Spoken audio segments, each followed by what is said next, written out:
Thank you. Hello, everyone, and welcome to Ease of Spirit, Ministries of Hope. You are at our weekly discussion group, and I am Reverend Andrea Graham, and my husband is the Reverend James Graham.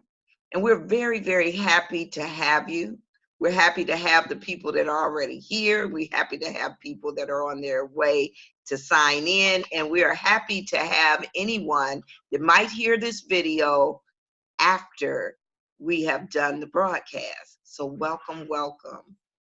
We've been working with the Jesus Trilogy, and it has been an excellent series. We've had so many excellent speakers, and I really feel blessed to have so many people that can contribute to the discussion, all of these ministers and teachers coming from their perspective, explaining what is going on in the book. So it's been wonderful. Last week, we had the Reverend Dr. May Rose Thompson, and she did an excellent discussion. She led an excellent discussion on exactly what is to be surrendered. We're always talking about surrendering. That is a common theme when people are talking about their spiritual growth, whatever road that they're traveling on. You want to surrender. But what should be surrendered? What exactly are we surrendering?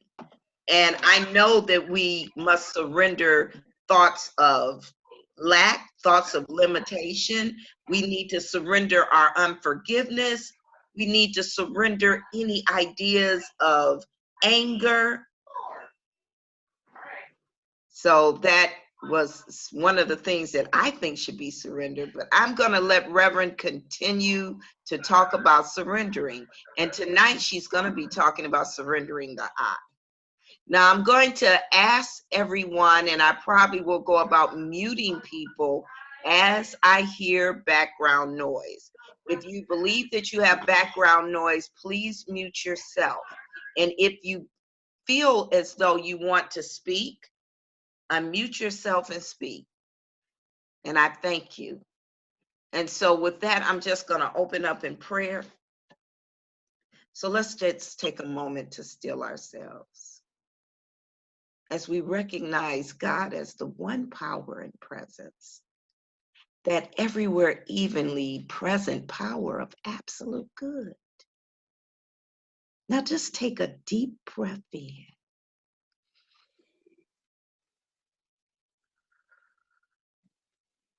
And relax, knowing that you breathed in the very essence of God, God the good, omnipotent. And know that you've released anything that is not the truth of your being. And so let's take another deep breath in. And as you release, allow every muscle in your face to relax. Allow your shoulders to relax. And just feel yourself sitting comfortably in your chair, on your couch, whatever the case may be. And let's take another deep breath in. And relax. And as you relax, set aside all of the activity of the day, because this is our time to sit with Spirit. And so, Father, we continue to recognize you as the one power and presence that stands with perfect integrity. That means that you do not change. You are forever life. You are forever love. You are forever wisdom. You are forever strength and power. Father, as we sit and listen and discuss, we open our hearts to receive whatever message you would have us to receive. For we really want to know how to live this better life. Yes. We really want to know how to express you in our life, world, and affairs. And so with this awareness of you, being right here in the midst of us, teaching us. We just release this discussion in your care, knowing that you are blessing Reverend May, knowing that the words that are going to proceed from her mouth is coming from Holy Spirit. Yes. And so we release this prayer in Jesus' name. And so it is. Amen. Yes. And amen. Mm. And before we get started, I'm only going to take about 5 minutes today. It's mostly going to be Reverend May. But I do remember last week, I mentioned that it was an article that I wanted to share with you guys that dealt with the ego and what is the ego, because I do remember a few people saying that they kind of struggle with that a little bit. Exactly what are we talking about when we talk about the ego? Because a lot of times when we're talking about this ego, we talk about it as if it is something apart from us, that it is something that is doing something to us.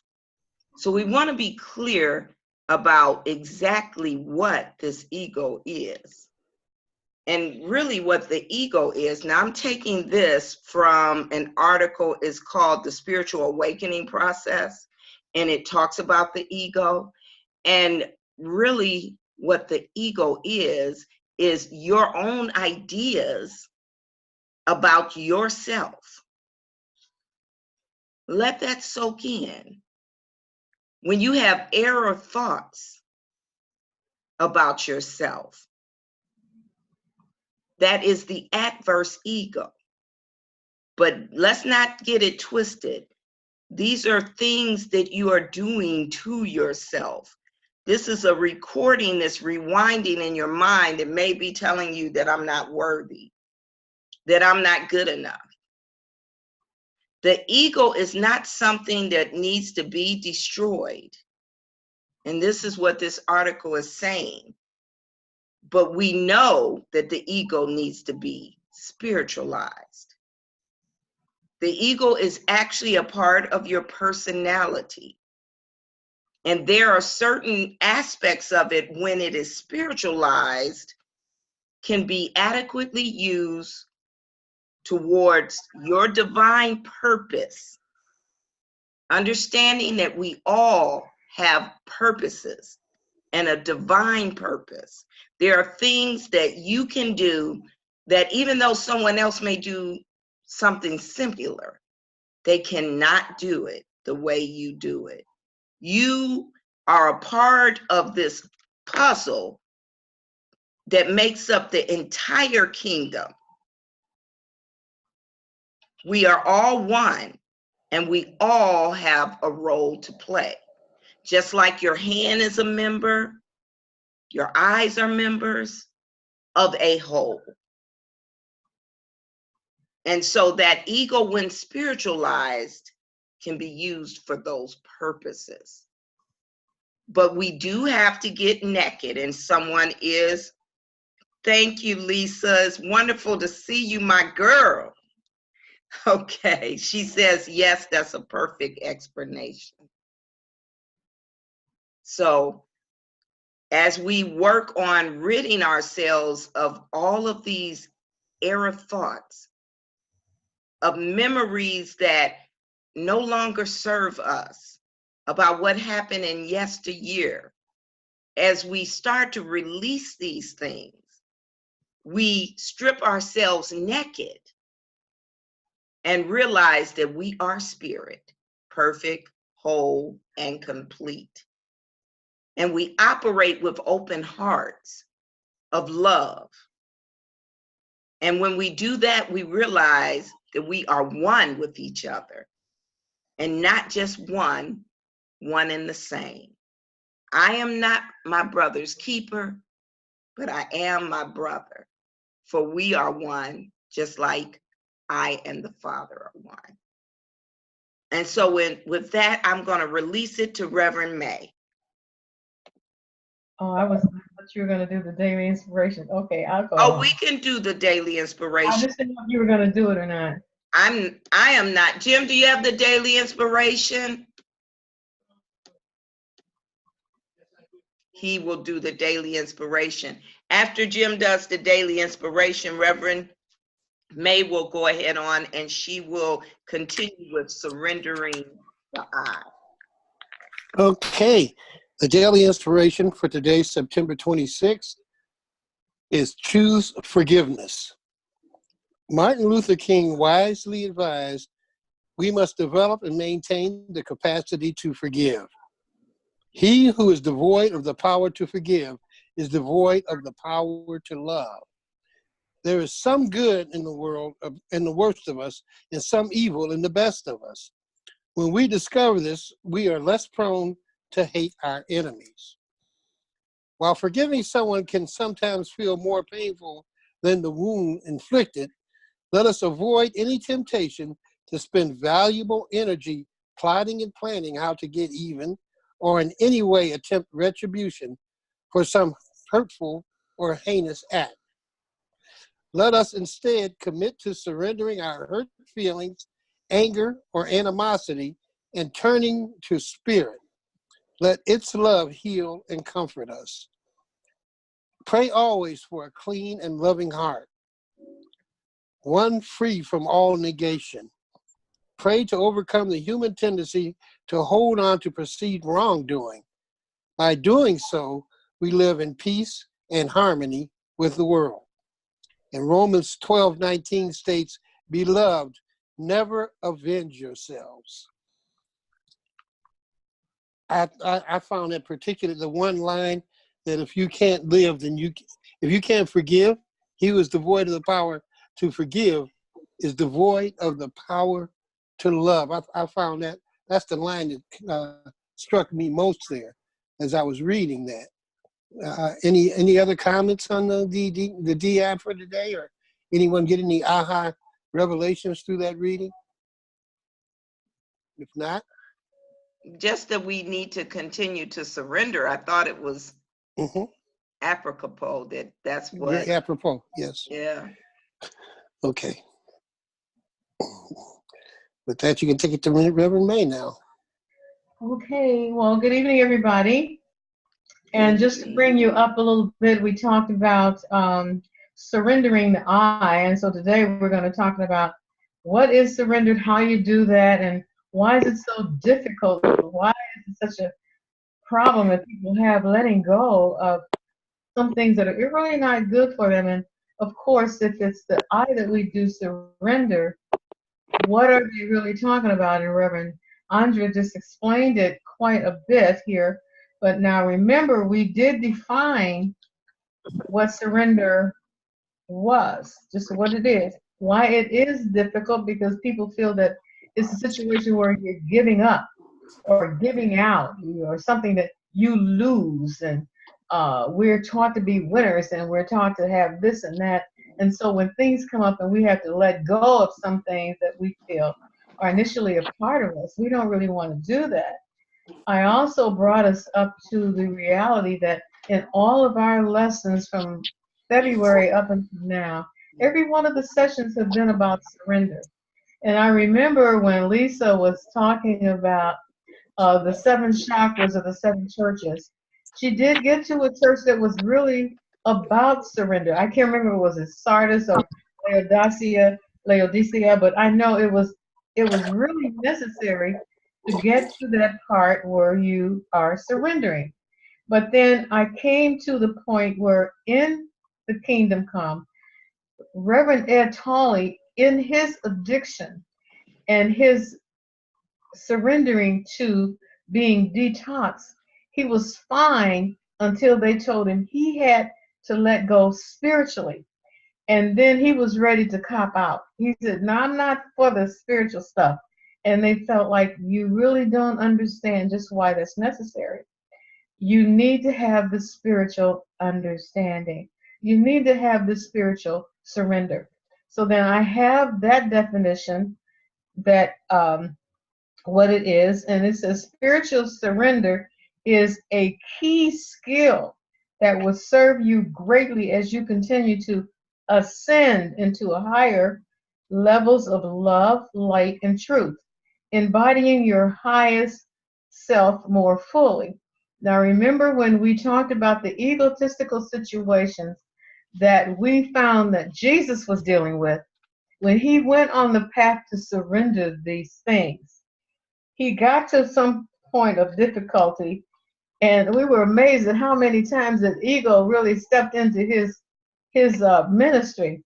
But in this agony experience that he had in the Garden of Gethsemane, he really was really pumped up to really do the Father's will, even though it was difficult for him. And he said, if it's possible, if it's your will, just take this away from me. You know, really, I'm going to do this, but deep down within, he really didn't want to do it. And of course, he had faith, love, and wisdom to help take him through there. But remember, on the cross, in his crucifixion experience, he had this thing that was going on in his mind, and it was involving the two thieves. And I said, I'm going to get metaphysical with you. Remember that?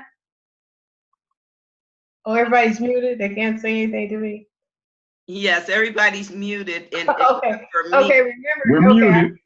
Okay, well, he is in a position now where he's hearing himself think about a couple of things. The first thing was the thief, and the thief reminded him of, oh yeah, you've been saying all this time that you have the power. You bad, you this, you that. You can call the legion. Well, why don't you do that? This is a pretty good time now to bring them on.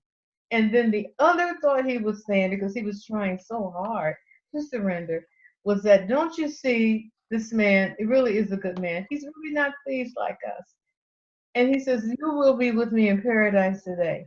But when he actually got past the letting go and letting God, when he finally surrendered to letting love or letting God and let go, he was able then to ask Father to forgive not only the people that had done this to him, but in his own thinking.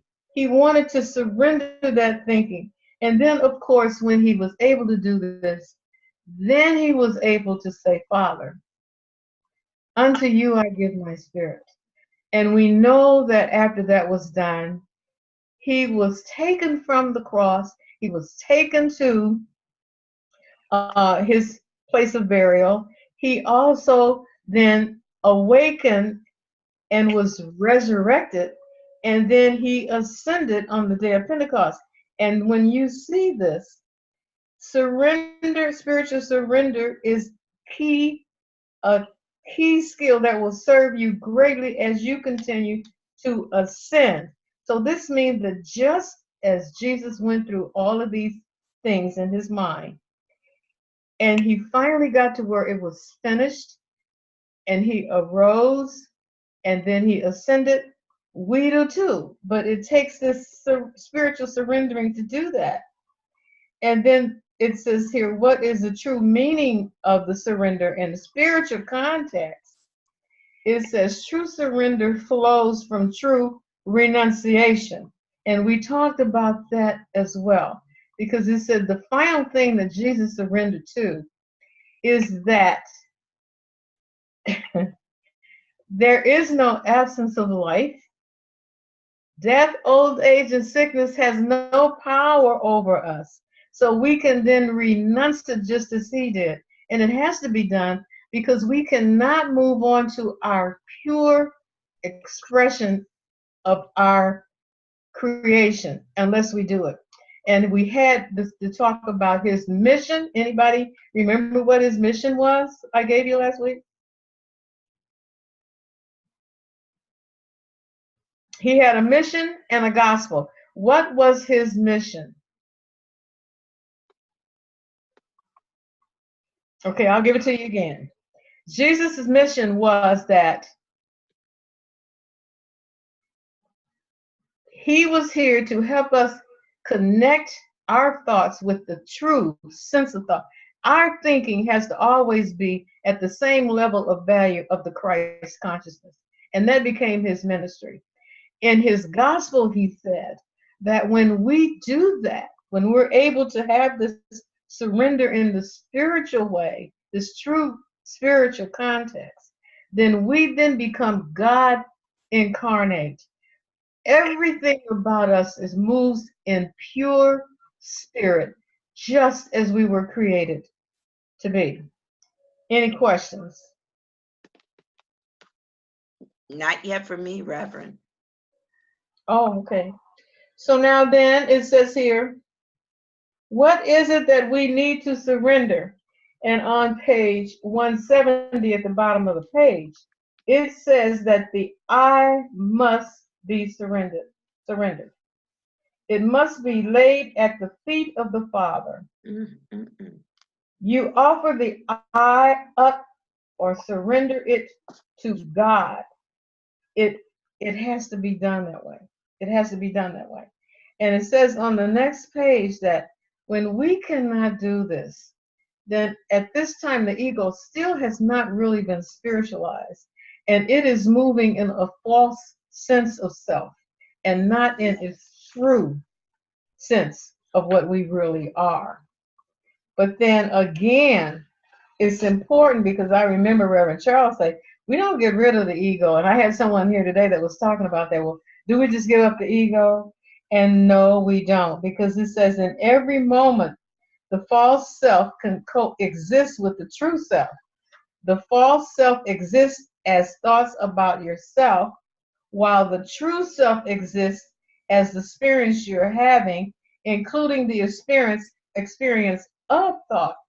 And these thoughts put you at the very center of the universe and really make you the part of true being instead of you just out there in the world. And that makes a difference. But it says it really is important that you do surrender to this.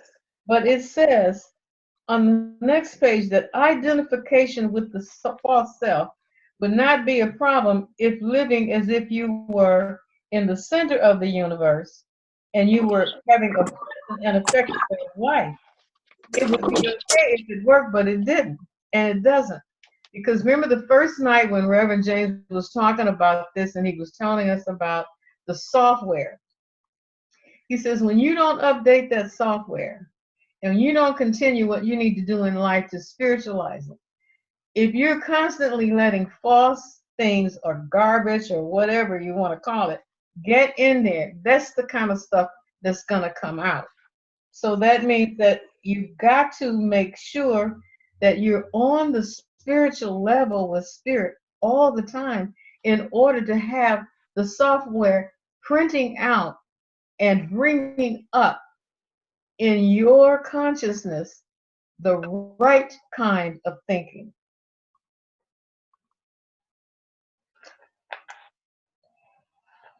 Surrendering the desires of the false self does not mean surrendering all your desires. Where are you reading that, Reverend? Pardon me? Where are you reading? This is on page 172. Oh. Excuse me, 173, third paragraph down. It says, surrendering the desires of the false self does not mean surrendering all desires. However, as deeper desires drive to the true self, the true self's desires are quite differently than those of the false self. Mm-hmm. It says that you surrender to a higher desire and a higher will. Mm-hmm. And it was really important that the next paragraph said, these desires are the will of the Father, not the will of the ego. You exchange your personal will for thy will. And when you do, your activity and actions become joyous, fluid, balanced, kind to yourself and others. Mm-hmm. That's when you do. And I have this thing about definition of if and at when. I always say that when is in the event or at the time. So at the time you start doing that, then you begin to express and have these kinds of joy for your surrendering. On page 174, I really thought this was really good and great before we get into surrendering the I, because it says, what is the final thing I have on my lesson sheet here? It Mhm. says, the final thing that must be surrendered is what you think you know. Yes, yes, yes. Whoa! Yes, yes, yes. And the ego makes us think that we just about know some of everything. And right about here, I would like some participation. We really think that we got it. Yes, yes, yes.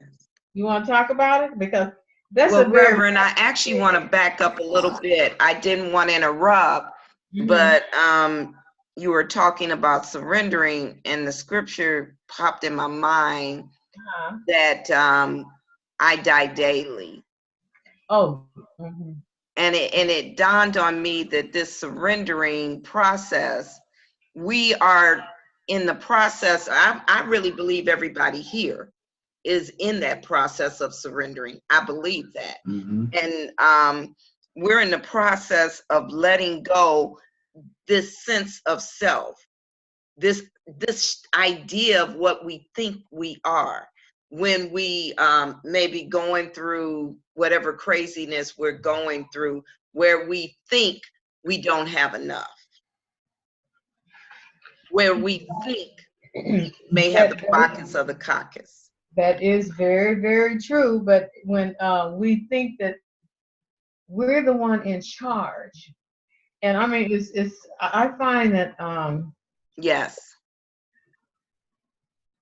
this little saying that Moms Mabley used to say all the time was the definition of insanity. Does anybody remember that? Yep.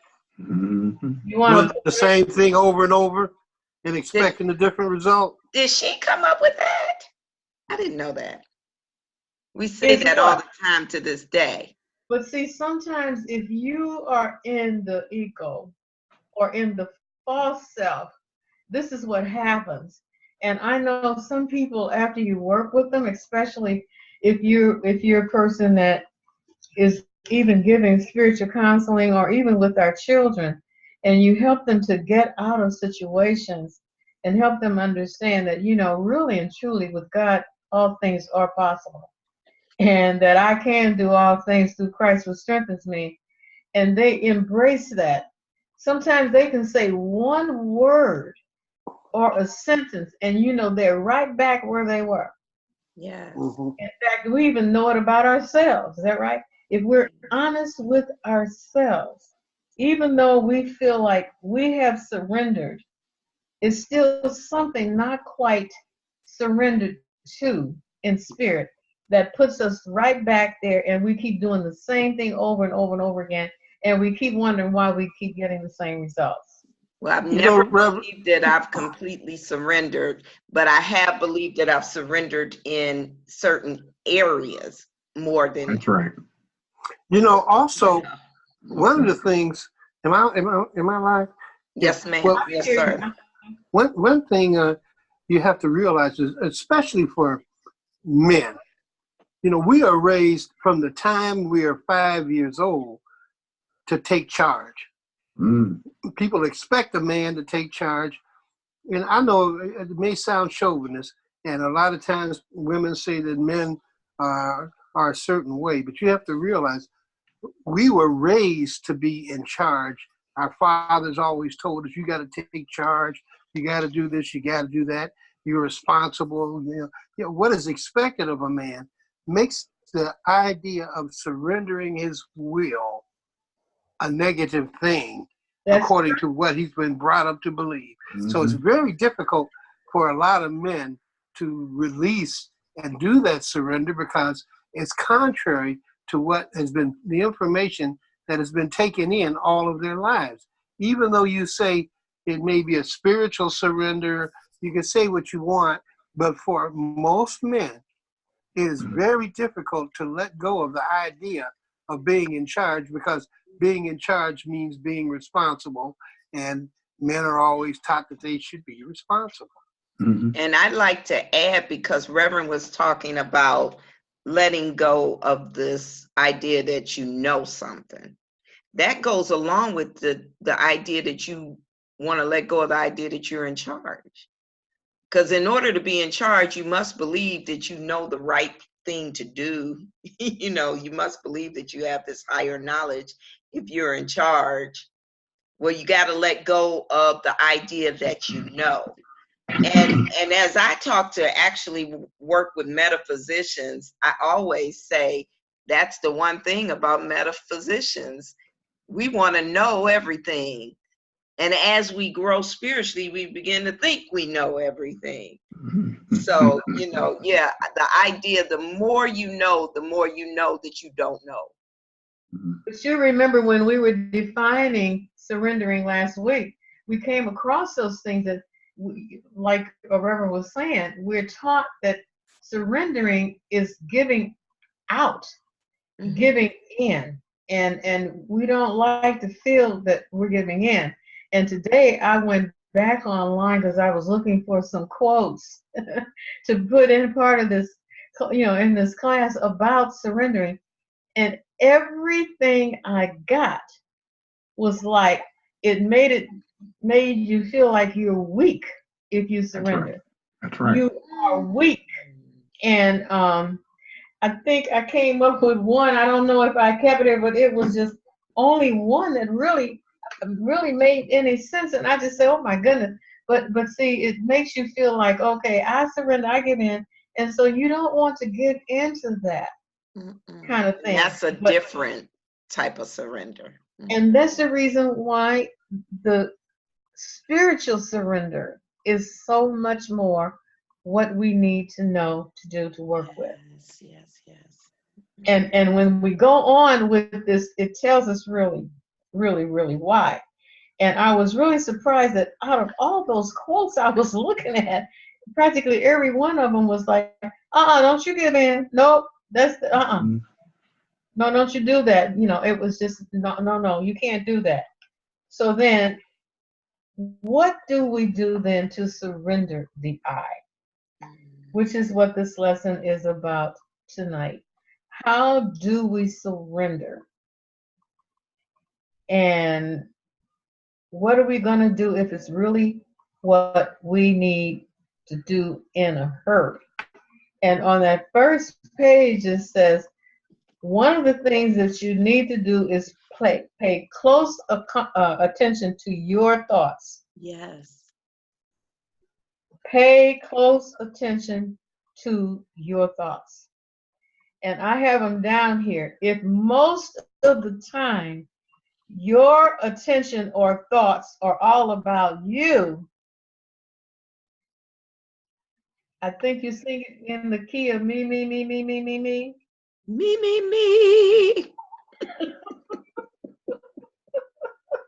You got your horn out, Reverend Kelly.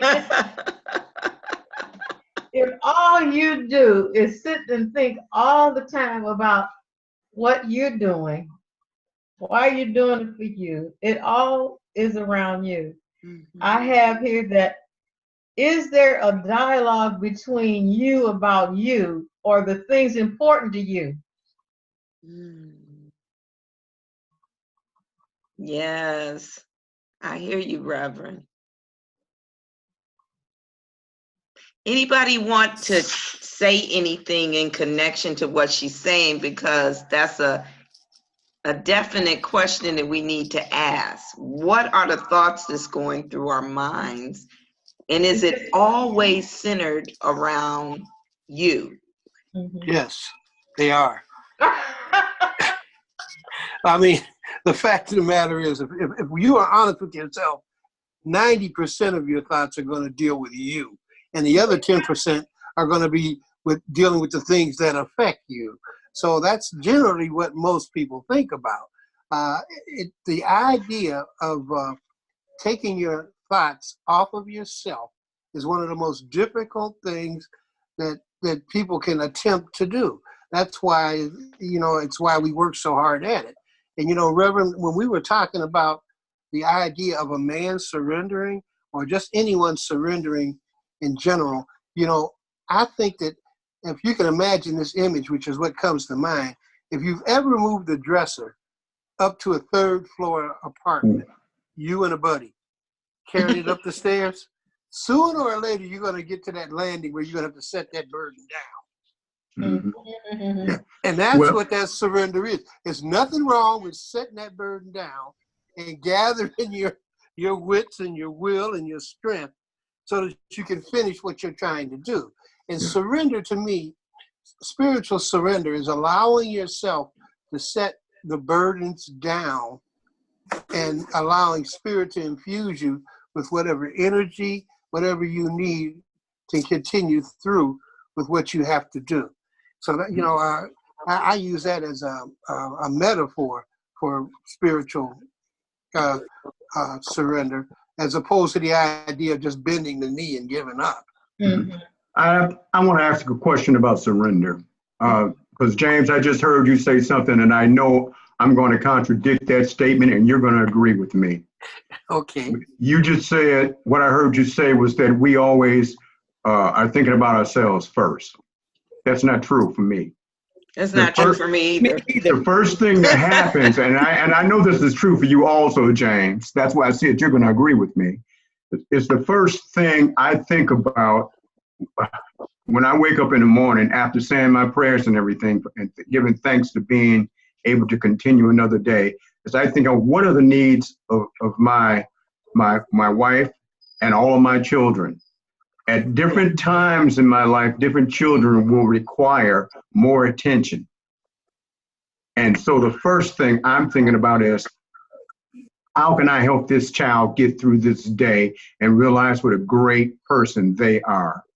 And then I hear the things my wife saying to me, whether I want to or not, I always put them first. I just know I do. The only time I will not put them first is if what it is that they're requesting is going to be harmful to individuals or to the family. So tell me, James, is the first thing you think about is your ego always thinking about yourself? Well, to be honest with you, it's not always the first thing. Okay. I mean, want to clarify honest. that. But what I'm saying, you may have misunderstood what I was saying. What I'm saying is people in general, this is how people conduct themselves in general. And I'll say this, before I got involved with truth and before I got involved with this teaching, I saw nothing wrong with that because I was raised to believe that it was my responsibility to take care of my family and all these other things, but I couldn't take care of them if I didn't take care of myself. My mother always told me it's a poor dog that don't wag its own tail. So, I need to interject a little bit here because I don't want to get too far. I do want to acknowledge that Teddy had her hand up. So go ahead on. Honey, I think you muted yourself. I got it now. My thing is, I kind of agree.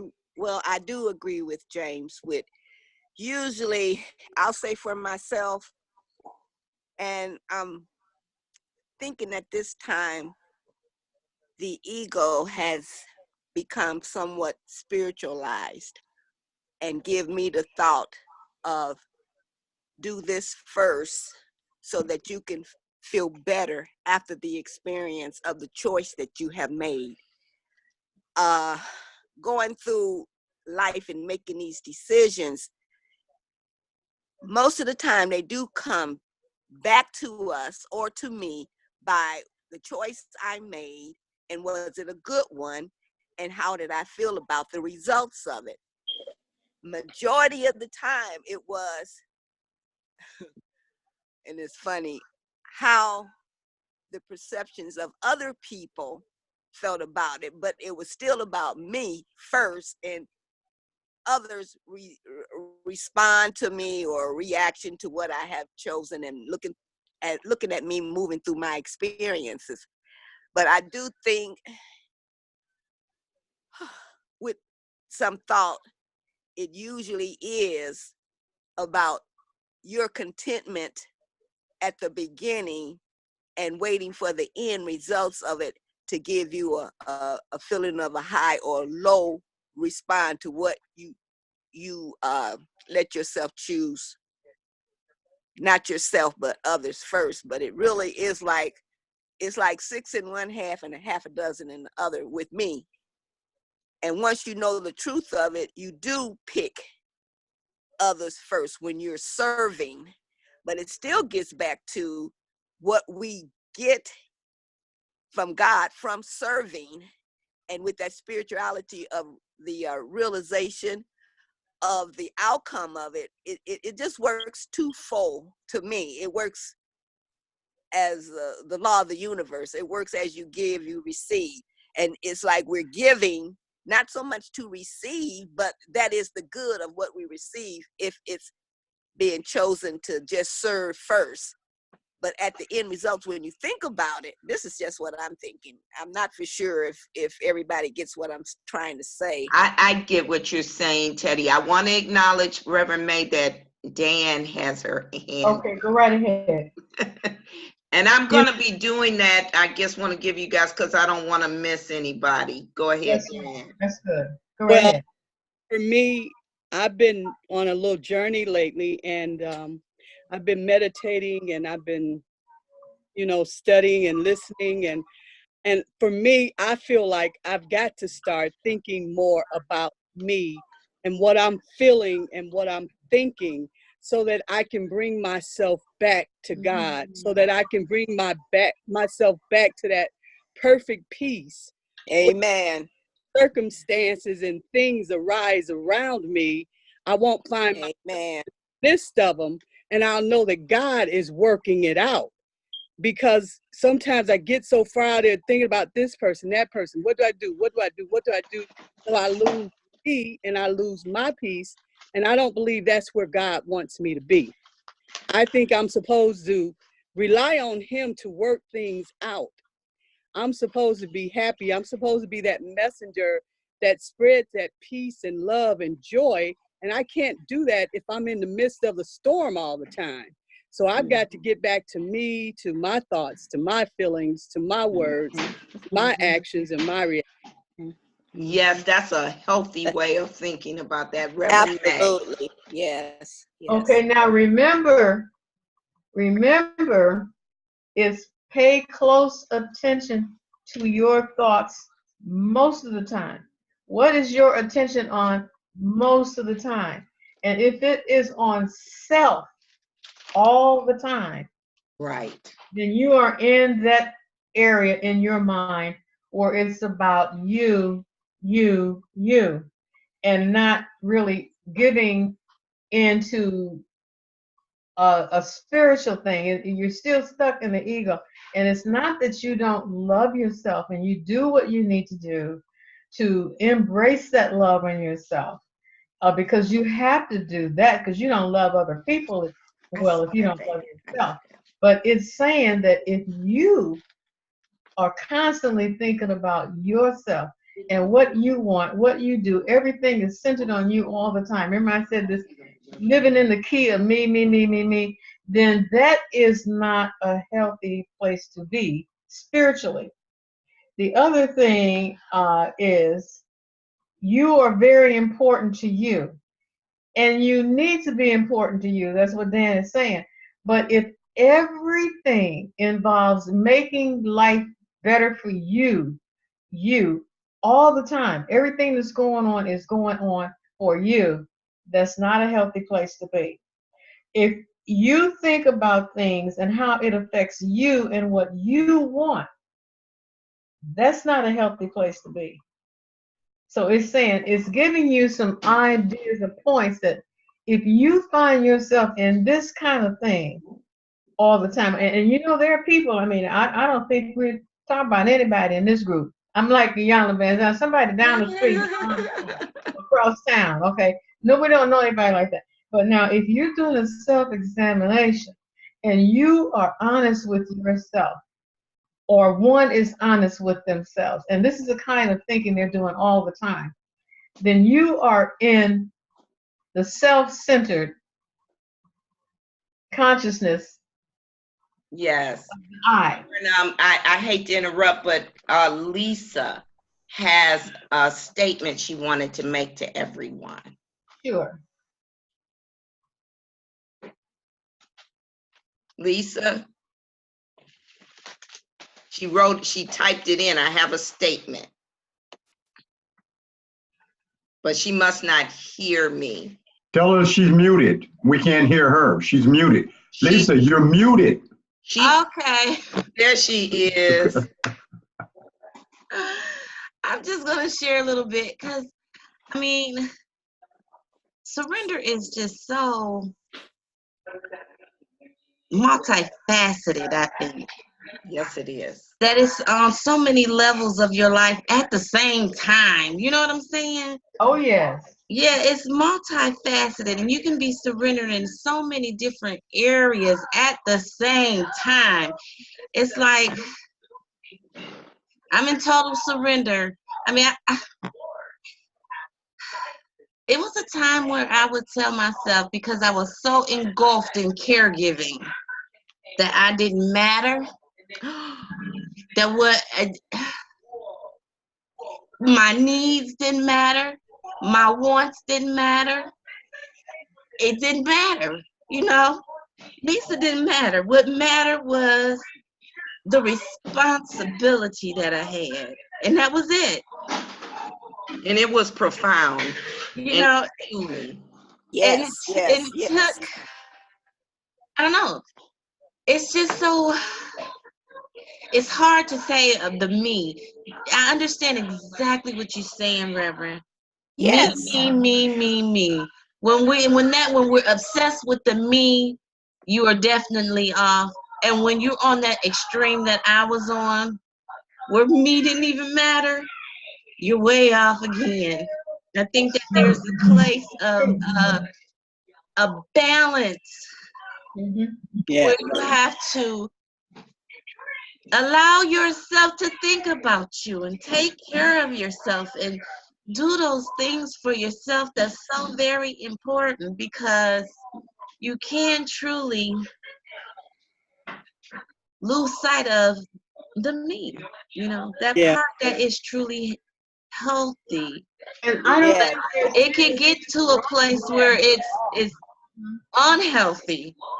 Sure, it Yes. can go all the way If- over if- to If a I very could just, narcissistic place, but yeah. Can I just interject? I'm listening to what everybody is saying, and yes, when you are a caregiver, my mom was a tremendous caregiver. She reminds me of you, Lisa. If you know, she gave so unselfishly to her family. Her mother died when she was 24. She had to take on all of her brothers. They were teenagers, and including me, her child. And when you give at that level, like you have given and like my mother have given, you get lost Mm-hmm. in the giving. And so that's not you know, it gets back to what Dan was saying. I want to get back to my thinking, because I need to start training my thoughts. That Yes. type of examination of me is not that self-centered me. right. You know, and like you said, Lisa, it's multifaceted. And that's why that whole scripture, we die daily. So as we are working on ourselves, we start to give up different error thoughts and unforgiveness and things that we have been doing that has not been healthy. And the idea that I don't count is not healthy either. That's true. That's true. You have to have a balance. That is true. But it's saying that if you're dealing with, that's why I'm careful to bring it back to what your attention is on. And one of the things that Lisa's saying is what I always say: why are we here? What is our reason for existence? Because we are here to express the good of God. And if we're always wrapped up in what somebody else is doing that's taking away from that opportunity, then we're off balance anyway. But it should never be because we're self-centered with me. Yes. If you're doing something and it's out of love, then God wants you to do that. He wants that expression from you because this is a child of his. But if it's always about you in this off-centered kind of way that's not healthy, we have to cleanse up that kind of thinking. Yes. But certainly we can get in the place where we still get in an unbalance of what we allow to happen to ourselves. And like we almost don't matter and we allow it to happen. God doesn't want that either because you're worthy of all his good. And if you're not in a position to embrace that or use that in your life, that's not good either. So you have to be a place there where if you're talking about being in a situation where what can you do for me kind of thing, and you got all these reasons where you're constantly the center of attraction. And I've known situations like that. I've seen people, medically they're called sociopaths. And what they get to the extreme, they get to the radical thing of always being the center of everything. But what he's saying, if you are on this journey where you're trying to embrace spiritual surrender, if this is happening, then you need to pay close attention to it. Because it says on page 177, the problem with the false self is that it keeps you from recognizing your true nature and the truth about life, both which are good news. The false self keeps you bound within a certain perception that causes suffering. The false self sees the world from a sense of fear, distrust, lack, and competition. It is essentially an unhappy, discontent, egocentric,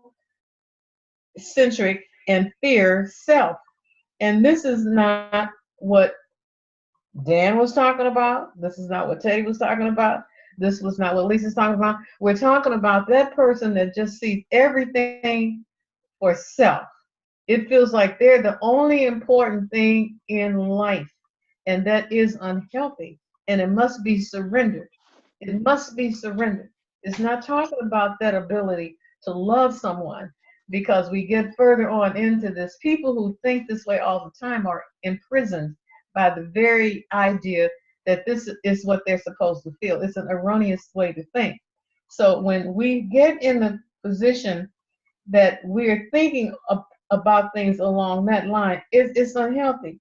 And it says again, what is this mysterious thing that is alive within your body, mind, sensing through it and moving about it? That is the true self. And when you're relating on that level, and it's a level that both of you have been talking about, it is called by many names, like the divine self, essence, spirit, consciousness, aware, the Holy Spirit, being, higher self, the pearl beyond the price, to name a few. These are the healthy ways in which to live. And that comes from the true self of your being.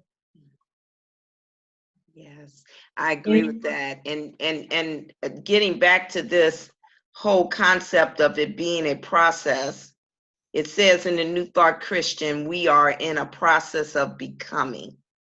And I was talking about dying daily. As you start to release some of that false self, it doesn't become just about you, but it's a healthy way of being, because you understand that you are one with all of creation.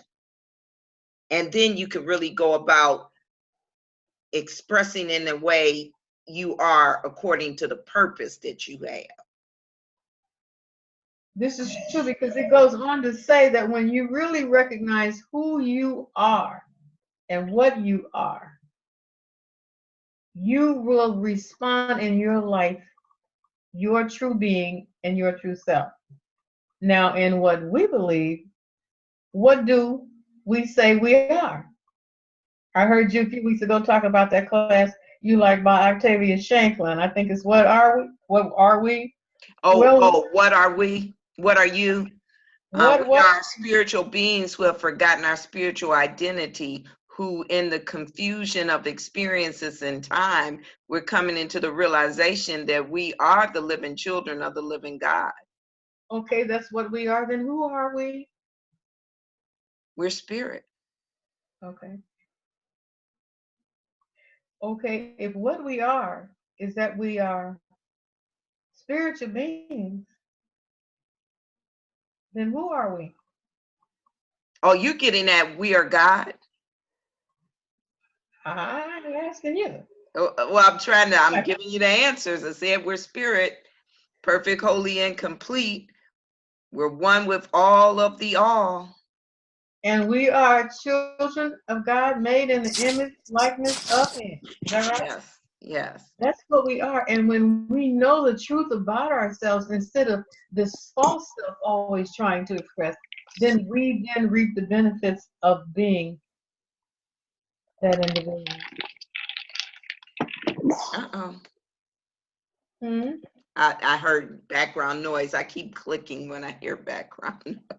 Okay. It also says that here on page 179, it says, surrendering the I is impossible without first recognizing the need for the surrender. Woo! You have to have clearly seen the ineptness and destructiveness of your thought. And that's the reason why it asks you to examine yourself about just how much attention you are putting on yourself. If this is what you're doing all the time, then you're going to kind of miss out here on something that you're supposed to express as far as the goodness of God. You have to realize your imprisonment. And you've already said when you do that, then you realize who you are and who you are. And sometimes they say and whose you are. Keeping yourself in prison to the false self. And it's got 3 things that can help you realize the truth about yourself. And the first one is willingness. And I think this whole book has been about that, right? The choices that we make, the choices that we will surrender to know who we are and what we're doing. It says here that you have to look into your mind and become aware about what you're thinking and how much time you give in thinking the things that you think. And take note of the effort that it takes to become aware of why you're doing this. And Reverend, I love it's in another part of the book, but I believe that this writer talks about what you give your attention to. And he talks about how you really release stuff. And he says, take your attention away from it. Simple as that. So you're saying, he said, look at how long you're thinking about something. And I know when I worry, it goes on and on and on and on and on. And that's probably indicative of how most people do, I believe. So if you take your attention away from it, being in the now, because you're worrying about something somebody said, something happened a long time ago, or you're worrying about what's going to happen. You don't worry when you're in the now.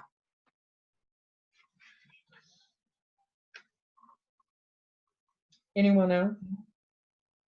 It says here, surrendering the I is impossible. And I said that with first realizing, without realizing that you have needs to. Surrendering is also not possible until you fed up with the current master and open to noticing the real you. But then a lot of times we go a long, long time before we get there, right? Because number one, we don't think we're doing anything wrong anyhow. And I remember when we was way back here, I think Reverend James was talking about this stuff leads to suffering. Sometimes by the time we get through doing all these things that we think we should be doing for ourselves, and we don't stop until we begin to suffer. Yep.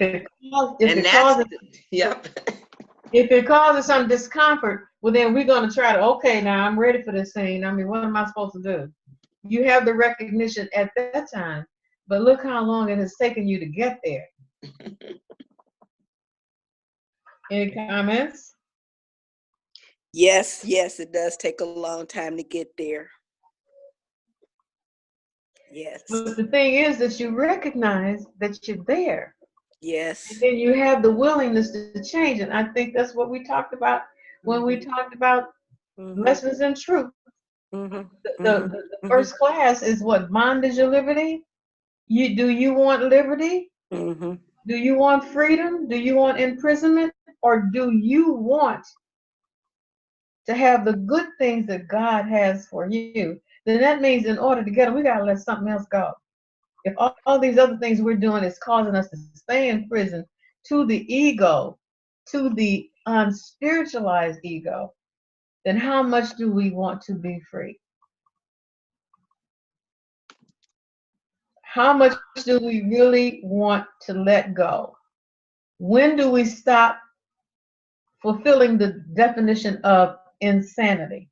Going right back to the same thing over and over again and expecting something different.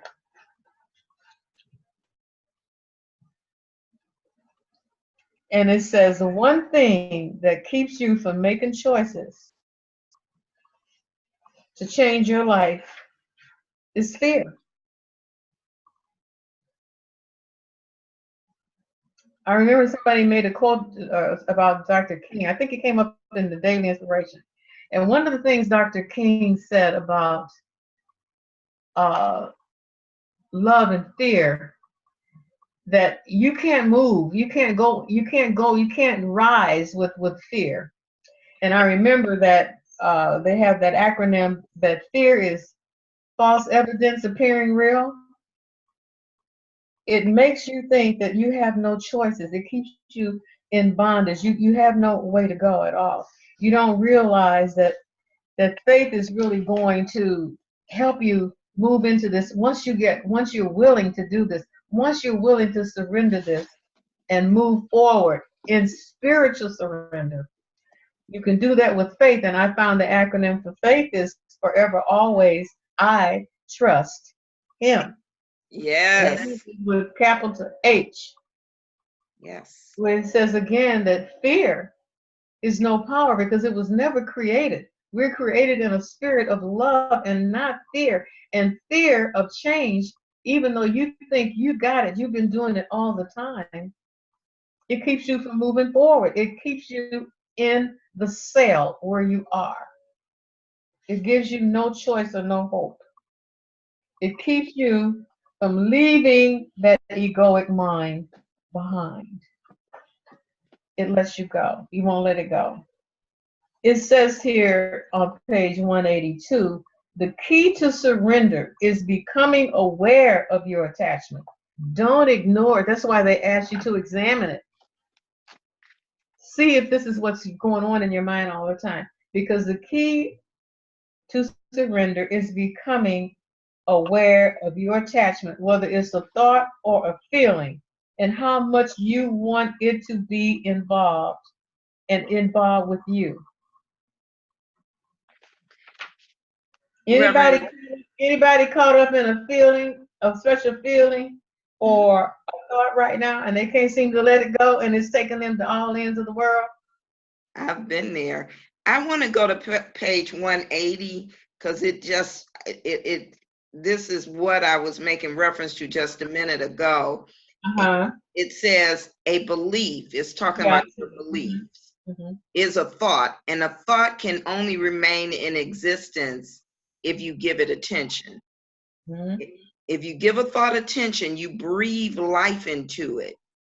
Beliefs are thoughts that you have given so much attention to that you now firmly believe them. And without your attention, a thought cannot live for very long.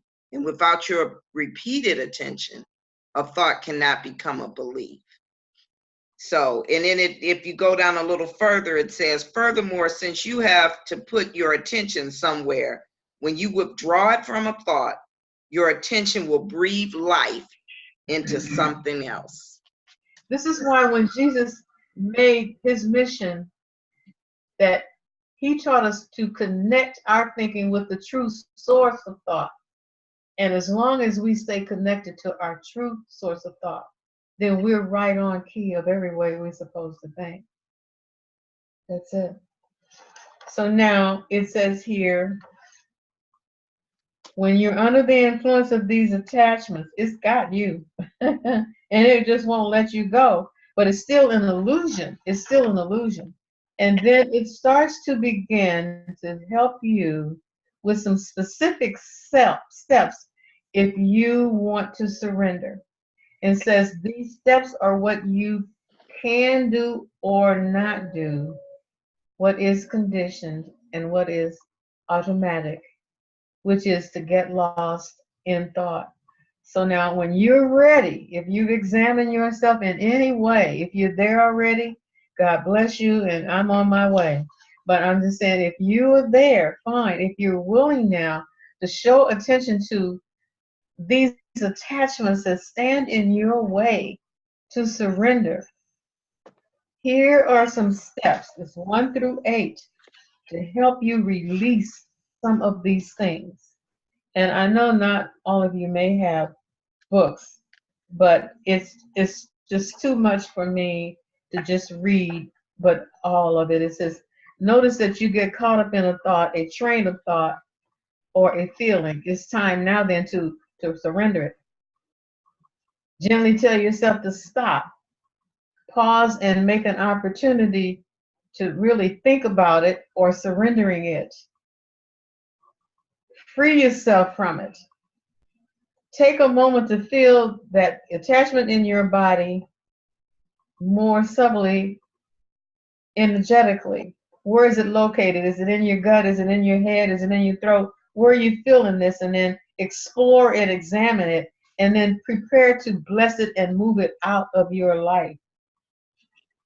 It says, each attachment doesn't have to have control over you, but sometimes it's where it takes your attention to, and you keep becoming more and more aware of it. And it says, broaden your awareness to include whatever else presents besides thoughts and feelings to these attachments. Look around you, experience your environment, notice what else is a part of this moment.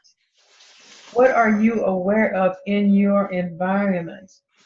And then notice what is present and feels more suitable at this level. At this level where you accept the truth about yourself, realize that you become more peaceful, more relaxed, you have more compassion, you have a sense of beauty, you can feel really more aliveness. It helps you then when you start the surrendering, it brings you then into a more of attention to love, peace, joy, and acceptance of the true self. And it says over time, your ability to sense the subtle world of the true self will increase, but you have to recognize you need to do it. Okay, then it says here, and then I'm finished. Surrender has a great reward, and that reward is love. That's the reason why last week when I said Jesus surrendered, he let love and let go. And remember, we said that when you surrender to love, to God, you don't lose anything, you gain everything.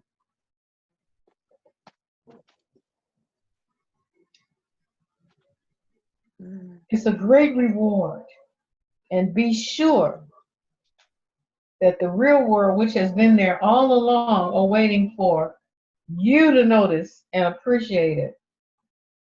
You are what the experience is, and you become all of it.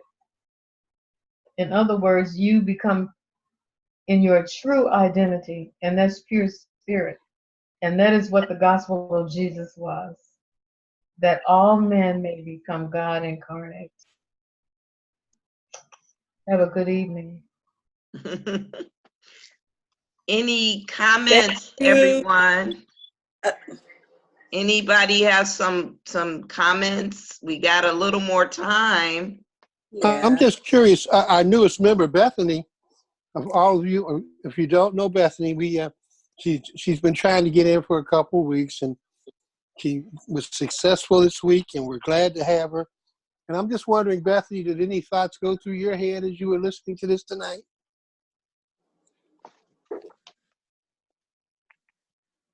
Anthony, you're muted. Let me find You gotta it. unmute yourself. Okay. There you go. Yeah, she is. Yeah, I was trying to ring in a little bit to both give support to some of the other people I heard and also to make some other comments that went along with those things. I listened to Dan, and I was listening to Lisa, and I listened to Charles, and the things that I was thinking of were, like Lisa had mentioned, that I think it's very multifaceted. I heard at the beginning, though, that if you're thinking about others that are dear to you, Mhm. then maybe that's still thinking about you instead of thinking about others. So I was thinking about that too. But then I was also thinking about the idea that you have to put the gas mask onto yourself, you know, in the airplane first. When it comes down, you put on the That's oxygen right. mask on yourself, because if you don't, then, you know, you can't help anybody else. So that came to mind. Yeah. Just some other things is, you know, like Lisa said, you can get so lost, and I've been there. And it is hard, like May Rose said, to keep a balance between things that you need to do for yourself and things that you do for others. And it's really hard. You know, I don't have any definitive things to say. Yes. That was good enough. Just, you know, I'm listening to everything, and I'm just hearing all these different things, and they all have rings of truth to them, and I'm just happy to be here. Thank you. Thank you so much. We're so Thank you, happy to Bethany. have you, Bethany. Thank you. Thank you. Bethany. Anybody else have any comments or aha moments? I could go Well, back I to, found that, go ahead, Charles. no, I was just going to go back to one of James's original statements and how we as men were trained when you had someone there to train you. That's what I was thinking too. Yeah, when you have someone to train you. And my training really came all from my mother. And I would agree with James. Even now, my attitude to see to the needs of someone else were really part of my training growing up, James. It really was. So I agree with that. And it's not always comfortable. Go into your face, washing it. And it's not always comfortable to put other people first. Yeah. No. Because something inside of you screams for you to be first on occasion. And that's something that a lot of us have to learn to do. And I will admit, growing up in my mother's house, I've never really learned to put myself first. And that's my issue. That's something I need to learn to do still. Like I said, I don't do it unless it's something I know absolutely can't happen or shouldn't happen. And so, James, I'm with you there. You know, after I picked on you, I had to come back and tell you I should. But you know what, Charles? I don't take it as picking on, because you know we're all trying to grow through these. And by you and I being the only guys tonight, a lot of nights there are 3 or 4 guys, but generally it's you and I. Yeah. I think a lot of times the ladies may or may not understand the I don't want to say the pressures of that come on a man, but you are taught that you are supposed to be the head of the house, quote unquote. You're supposed to do all these things. And then, you know, when it comes to surrendering anything, and a lot of times you say, you know, giving up what you know, a lot of guys don't even know what they're doing, but they'll never acknowledge it. That's why men don't ask for directions. You know, it's the whole idea that a man has to be in charge. A man has to know. So, you know, men start with a little bit of a handicap when you're talking about spiritual matters, because we are taught not to surrender, not to give in, not to do this, not to do that. We have to be the provider. We have to be in charge. And so if men don't know, they act like they do. That's right. Because we're afraid. We're afraid to say we are not in charge. We're afraid to say, I was talking about crying. You see women, they don't mind releasing that inner hurt that's in them through tears, where we sit up and we tense up. And we don't outwardly tense up. We just tense up because we don't want people to know that we are hurting so often. And that's a real pain. It really is a pain. You may not be able to see it. And one of the worst things I believe that happens to men, children, little boys, is a lot of times we're taught about being a man by a woman who has no idea how to be a man. Not putting anyone down, just making a statement. And then later on in life, when we run across women that don't like what we've done, they say, you need to be a man. Well, I'm going to tell you how that works with me. Because if you told me that, you would realize how different I can be. But yeah, James, we're here and we're here to stay. And we got our eyes on you, Andrea.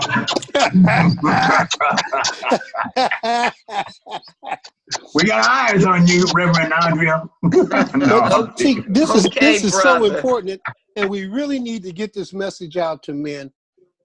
Like Yeah. I like to use that allegory or metaphor of carrying a dresser up 3 flights of stairs. Sooner or later, brother, you're going to have to set that weight down.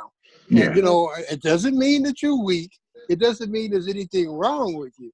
And that's what spiritual surrender is. Sooner or later, you're going to have to put that weight down. And it took me a long time to do it. And I tried that's why so many guys self-medicate. They stop off at the bar and have a drink. That's their way of putting the weight down, but they really haven't put it down. That's true. I think that I just got a note from Teddy that Bethany had her hand up. So Bethany, okay. Did you want to, not from Teddy, from Lisa.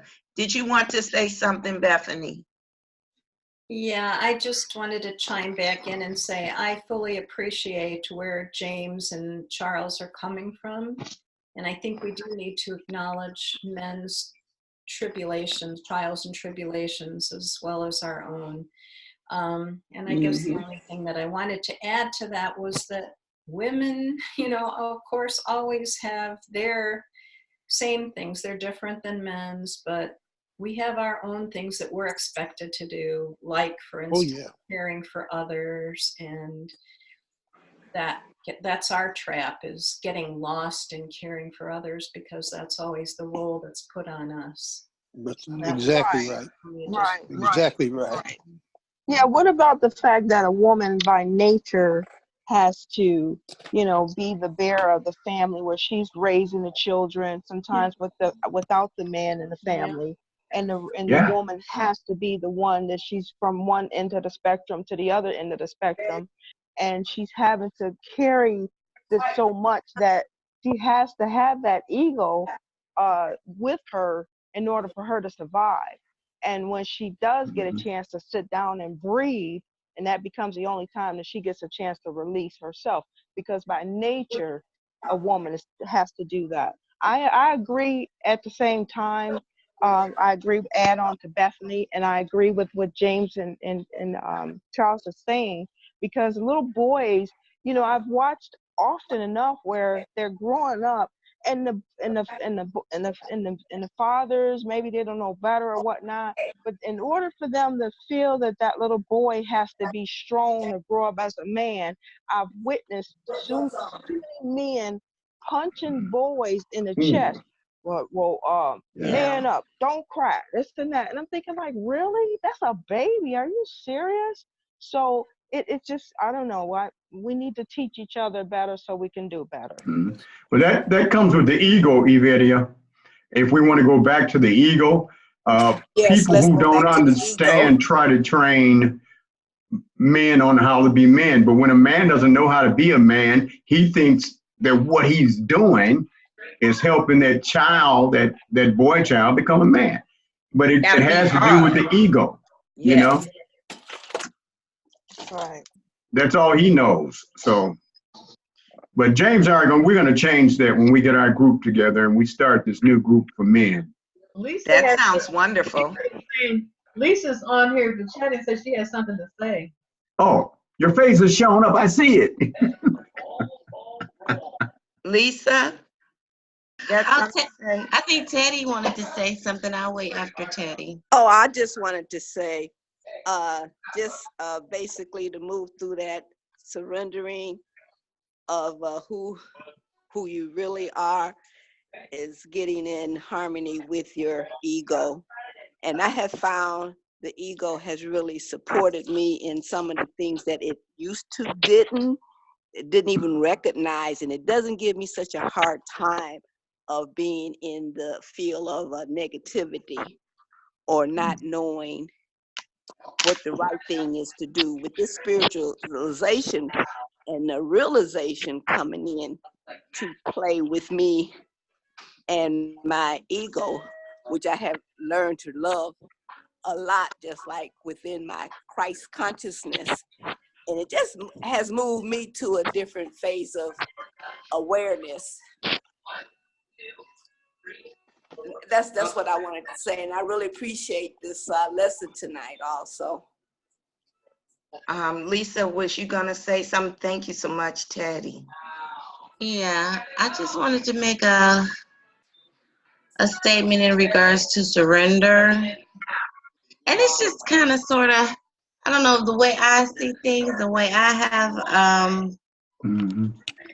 kind of found my way, that sure we need to, and it's important that we let go of all the negative things, but it's also important that we take the good things that we have and we surrender that to God.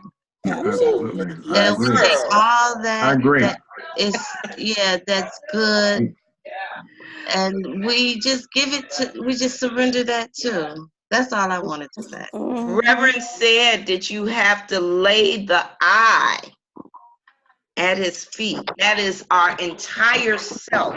Yes. All of it. Absolutely. You got to lay it at God's feet and give it to God. That's when you live in the now, because you trust.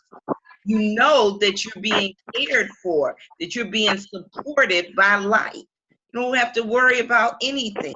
And whether it is so-called good or so-called not so good, you could just give it to Spirit and know that you're being guided and directed.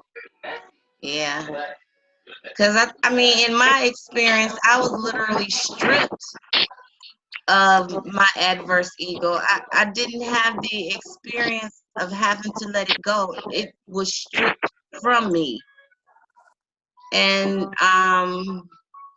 I had to find my way to fill those voids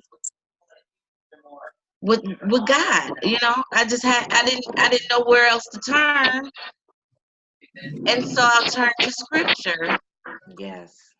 And so in turning to scripture, God filled me, but I still wasn't there all the way. And then I had to realize that I had to even surrender even all that back to God. Yeah, I'm missing Sherry. Sherry has her hand up. I don't know how long it's been up. Oh, good evening, everyone. I just wanted to say that speaking about surrendering, I had to surrender to ego. Even in times when I felt I was right in responding with people and talking with people and corresponding with people, just because I may have been wrong somewhere. And everybody's perception is different. So my perception is different from your perception. So if there's a misunderstanding, and I find myself, and I've learned this a long time ago, just apologize, because you never know what that person's perception is. And it can open the way for conversation to open up and keeps, everyone from being offended. And so that's part of giving up and surrendering to Almighty God as well. Because sometimes he just wants us to, come to him. you know, and just give everything to him like you're saying, but then go to the next person, your brother, your sister, and just, you know, I apologize. I don't know what my part is. I don't know what went wrong, but I apologize. And I found that that opens up a lot of avenues and doors between Yes. communication. I've heard Reverend May say, "How have I injured you?" You know, because you don't know. Sometimes you can walk around and you don't realize that you've injured someone. So if it's that energy going on back and forth, did I do something to Yes. offend you? You Yes, know? yes, give up that ego. Yes. Well, we are at 8:26. And Reverend May, this was another excellent discussion. I'm going to ask Reverend Charles Callahan to end us in prayer. Thank you, Father, for allowing us to come into a better understanding of who and whose we are. We thank you for the knowledge of what the ego really is and how the ego works spiritually and in the human being. And we ask that you will continue to bless each and every one of us so that human ego can be taught when it needs to step down and to allow the God ego to come forth. We've heard people talking about apologizing even if they didn't know they had wronged someone, which I think is a huge step. And I thank you for the understanding and the knowledge that we can be bigger than everything around us. We ask that we will learn to surrender in all ways, not to give up our will or to give up ourself, but to give up the things that God needs to control, to surrender our thoughts and our feelings and allow God to fill us with what God would have us do and the path that we should take. We thank you for this marvelous group of people that we've had here tonight. We thank you for the conversations that we did and did not participate in. For even if we were quiet, we received great things tonight. We thank you for Reverend May, as usual, our master teacher, who I'm still trying to find out how to get up to that level, Father. I understand it is something I have to do step by step. I thank you for the ease of spirit and the ministers that are running it. I thank them for the opportunity to pull each and every one of us out of whatever it was we were doing that was of no consequences anyway, to help us get back on a path of studying and back on the path of understanding who and whose we are. We continue to bless each and every person here, for we know that that is what you would have us do. Thank you, God. Amen. Thank you. Thank you. Amen. Amen and amen. Many blessings. Next week, my wonderful husband will be covering surrendering fear and surrendering I want. And we're getting very close to the end of the book. It'll be followed by the last 2 chapters I will be presenting. And I've been waiting to present surrendering knowing, because I've been waiting to present that, and surrendering to love and relationships. So thank you, everybody. Many, many blessings. Will we still meet Saturday? Don't forget about Saturday. Oh, thank you for reminding me. Yeah. Yes, we do have Saturday. We have Reverend Charles Callahan, my husband, as well as Harvey Zay, as well as the Reverend Charles Stevens. They will be presenting. The men come, as we were talking about men, the men are taking front and center at the Ease of Spirit Fellowship that's going to be at the Hilton Garden, 700 Beta Drive. Mm. How about the prodigal son? Is he coming? Yes, he's supposed to come too. Let me call him. That he makes me nervous sometimes. 11 o'clock, correct? Yes, yes. Okay. Yep. Wish I was there. Wish I was there. Yeah. Me too. He's You are there. there. No, Yeah, the only female that should be up is our songbird in the middle. I'll miss you all. I will I'll miss put you, you on my Beverly. calendar. I'm sorry. See you next week. Yeah, we'll keep you in prayer and keep you at a high level, Thank state of you. consciousness. I You'll be there, That's your Beverly. husband, Joe, that we want to Thank you. add to our prayer list. Yes. Everyone, we want to keep Joe in consciousness and keep Bethany in consciousness Yes. as she moves through what she has to move through. Yeah. And we will pray that Joe is able to realize his true self, perfect, whole, and complete. Amen. Would you. she I like for me to? appreciate that. Would she like for me to put her on my prayer list? Oh, I'm sure she Absolutely. would. May Rose. Okay. Yes. Okay. Thank you. Beautiful Good night. everybody. Good Good night, night, everybody. everyone. Beautiful Good night. night, Dan. Good Good Good night. night, night, everybody. Dan. Everybody. Bye, everyone. Bye-bye. Bye.